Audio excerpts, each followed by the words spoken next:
তো বন্ধুরা, তোমাদের জন্য আরেকটি নতুন গল্প নিয়ে আসলাম। গল্পটির নাম ভাবনার দাগ।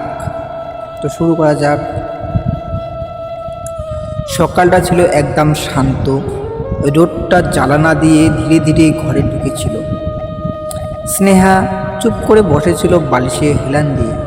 হঠাৎ সে ফোন হাতে নিয়ে একটানা মেসেজ লিখে পাঠিয়ে দিল তার বয়ফ্রেন্ড অভিকে। মেসেজটা ছিল রেগে যাওয়ার মতো। তুমি শুধু নিজের কথা ভাবো, আমায় বোঝোই না। অভি সেই সময় বাবার ওষুধ আনতে ফার্মেসিতে ছিল। সে পরে কেবল লিখল, তুমি কি বলতে চাইছো ঠিক করে বুঝিনি স্নেহা।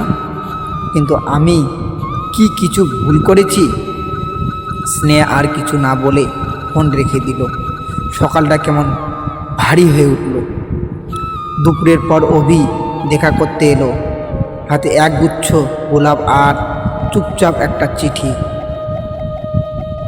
স্নেহা খুলে পড়ল।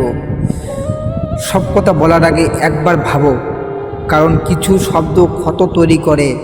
আমি তোমার কথা বুঝতে পারিনি, আমি তোমায় ভালোবাসি, তাই চুপ থেকেছি, রাগ করিনি। কিন্তু সব সময় বোঝা যায় না ব্যস্ততা মানেই অবহেলা।